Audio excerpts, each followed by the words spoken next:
শুধু জাতীয় নেতা বললে এখন ভুল হবে। আজকে তিনি প্রমাণ করেছেন শুধু জাতীয় না, আন্তর্জাতিক নেতৃত্বে পরিণত হয়েছে।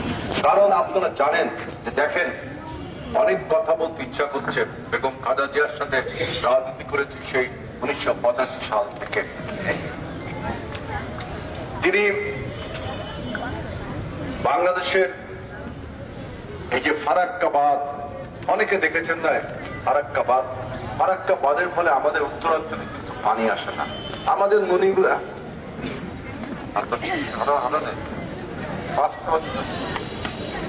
আরো বেশি। আচ্ছা, এখন এই পানি না আসার ফলে আপনি দেখেন আমাদের নদীগুলো শুকিয়ে যাচ্ছে, তাই না? ওরা একটা বাঁধ দিয়ে বসে আছে। এই বাঁধের বিরুদ্ধে 76 সালে না 77 সালে ভাসানীর নেতৃত্বে একবার ফারাক্কা মিছিল হয়েছিল, অনেক এখানে জানেন। এরপরে কিন্তু এটা নিয়ে আর কেউ কোনো কথা বলে। বেগম খালেদা জিয়া প্রথম যখন বাংলাদেশের প্রধানমন্ত্রী হলেন, নারী প্রধানমন্ত্রী, তিনি কিন্তু বাংলাদেশের প্রথম নারী প্রধানমন্ত্রী, আর বিশ্বের বুকে তিনি দ্বিতীয় মুসলিম নারী প্রধানমন্ত্রী। প্রথম মুসলিম নারী প্রধানমন্ত্রী ছিল বেনজির ভুট্টো এবং দ্বিতীয় মুসলিম নারী প্রধানমন্ত্রী সমগ্র বিশ্বের তিনি ছিলেন। তিনি 1991 সালে নির্বাচিত হয়ে জাতিসংঘে ভাষণ লাভ করেছিলেন সাধারণ পরিষদে। সেই প্রথম তিনি একবারই জাতিসংঘে গিয়েছিলেন, যাওয়ার সুযোগ পেয়েছিল অনেকবার, কিন্তু তিনি অপচয় হবে এত টাকা খরচ করে যাওয়ার কোনো প্রয়োজন নেই, তিনি খুব কম যেতেন। তিনি একবার গেছিলেন জাতিসংঘের সাধারণ পরিষদে খুব সম্ভব 91 সালে প্রধানমন্ত্রী হওয়ার পরে 93 কি 94 সালে গিয়েছিল। সেবার যে তিনি প্রথম বিশ্বের দরবারে প্রতিবাদ করলো যে আমাদের ফারাক্কার পানি ছেড়ে দিতে হবে, ফারাক্কার বাঁধ বন্ধ করে বাংলাদেশকে শুকিয়ে। তপসীর নেত্রী, বাংলাদেশের জাতীয় ঐক্যের প্রতীক বেগম খালেদা জিয়ার সুস্বাস্থ্য কামনা করে আমার বক্তব্য শেষ করছি। এখন দোয়া করবেন স্থানীয় আমাদের একজন মাওলানা সাহেব। বিদায় নিয়ে গহীন কবরে শুয়ে আছে, সকলে কবরকে আপনি মাফ করে দিন আল্লাহ, সকলে কবরকে সুস্থ করে দিন।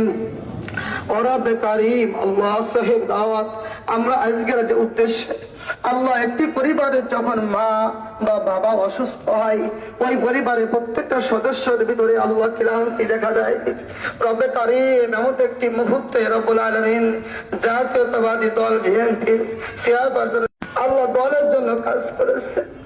আল্লাহ দীর্ঘ আলোচনা থেকে জানতে পারলাম প্রাইমারি লেভেল থেকে শুরু করে বিভিন্ন ক্ষেত্রে মা বোনদের জন্য রব্বুল আলামিন আল্লাহ তিনি প্রাণপণে কাজ করে গেছে।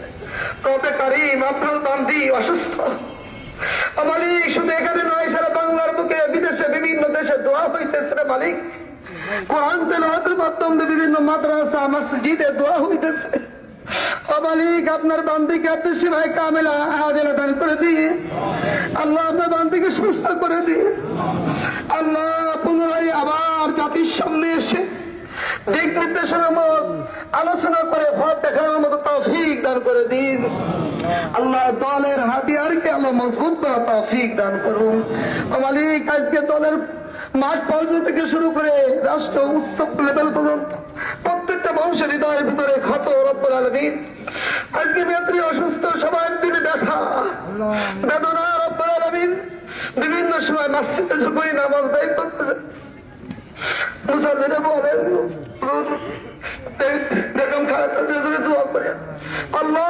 মালিক, আপনার বান্দিকে এ সকল মানুষের হৃদয়ে যে ব্যথা, যে আকাঙ্ক্ষা মাকে আল্লাহ নেত্রীকে পুনরায় ফিরে পাওয়ার আল্লাহ, সে আশাকে আপনি পূর্ণতা লাভ করুন আল্লাহ। সকল দিলের মাকসাদকে পূর্ণ করুন আল্লাহ। যে হাসপাতালে আছে, যারা চিকিৎসা আছে আল্লাহ, যারা চিকিৎসক আছেন আল্লাহ, তারা যেন আল্লাহ নেত্রীকে সঠিকভাবে সেবা দিতে পারে সে তৌফিক দান করুন আল্লাহ। সর্বোপরি তাকে নেক হায়াত দান করে দিন, হায়াতের তৈয়বা দান করে দিন আল্লাহ। হায়াতের ভিতরে বরকত দান করুন আল্লাহ। পরিবারকে কবুল করুন আল্লাহ। দেশে জাতীয়তাবাদী দলকে আপনি কবুল করুন আল্লাহ। আমাদের খুলনা জেলাকে মনোনীত করেছেন যে প্রার্থী আইজুল আলী হেরাল সাহেব, আল্লাহ তাকেও আপনি কবুল করে নিন আল্লাহ। আল্লাহ জয় বারাক অর্জন করে আল্লাহ এই কর্মচারের সকলের পাশে দাঁড়ানো তৌফিক দান করুন। সিফুল সালামুন আলাল মুরসালিন আমিন বাকা কালিমাতান ইনদাল মাউত লা ইলাহা ইল্লাল্লাহু মুহাম্মাদুর রাসূলুল্লাহ। আসসালামু আলাইকুম।